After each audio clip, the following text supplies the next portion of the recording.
বিভিন্ন কাৰণত ৰাজ্যৰ বিভিন্ন প্ৰান্তত সংঘটিত হৈ আহিছে হাতী মানুহৰ সংঘাত। হাতী মানুহৰ সংঘাতৰ ফলত আহত হোৱাৰ লগতে নিহত হৈছে বহু লোক। কিন্তু জাগিৰোডত দেখা গ'ল ইয়াৰ ব্যতিক্ৰম এক দৃশ্য, য'ত নাই কোনো সংঘাত। জাগিৰোডৰ ৰৌমাৰীৰ ২৭ নং ৰাষ্ট্ৰীয় ঘাইপথৰ কাষতে বিচৰণ কৰিছে বন্যহস্তীৰ এটা জাকে। দিনৰ পোহৰতে সোণাইকুছি বনাঞ্চলৰ নামনিত এইদৰে আপোন পাহৰা হৈ খাদ্য গ্ৰহণ কৰিছে বনৰীয়া হাতীৰ জাকটোৱে। ৰাষ্ট্ৰীয় ঘাইপথেৰে অহা যোৱা কৰিছে শ শ যান-বাহন, কিন্তু তাৰ প্ৰতি যেন কোনো ভ্ৰক্ষেপ নাই বনৰীয়া হাতীকেইটাৰ। বনৰীয়া হাতীৰ এই দৃশ্যই দৃষ্টি আকৰ্ষণ কৰিছে পথচাৰীৰ।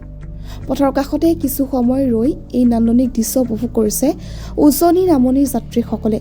সচৰাচৰ দেখা নোপোৱা এনে দৃশ্যই আপ্লুত কৰিছে বিভিন্ন প্ৰান্তৰ লোকসকলক। এই এনেকুৱা এটা মনোৰম দৃশ্য কিন্তু দেখি পাবলৈ খুব কঠিন হয়, কিন্তু মই আজি প্ৰথমবাৰ ইয়াতে দেখা পালোঁ আৰু সঁচা নিশ্চয়কৈ মই খুব আৱেগিক হৈছোঁ, খুব ৰোমাঞ্চিত হৈছোঁ এই মনোৰম দৃশ্যটো দেখা পায়, যিটো হাতী আৰু মানুহৰ এই যি মানে পৰিৱেশটো দেখা পায়। আৰু এই জেগাটো হৈছে আমাৰ আমলিঘাট, জাগিৰোডৰ পৰা হয়তো খুব বেছি ৩-৪ কিলোমিটাৰ দূৰ হ'ব। এই আমলিঘাট ৰৌমাৰী বুলি কয়। ইয়াত এই মনোৰম দৃশ্যটো আপুনি ইয়াত দেখা পালোঁ, মানে আমি দেখা পালোঁ ইয়ালৈ।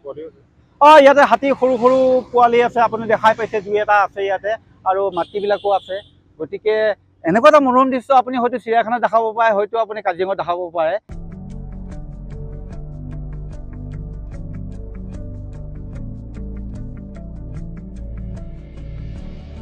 নিউজ ডেস্ক ৰিপৰ্ট, নতুন সংবাদ।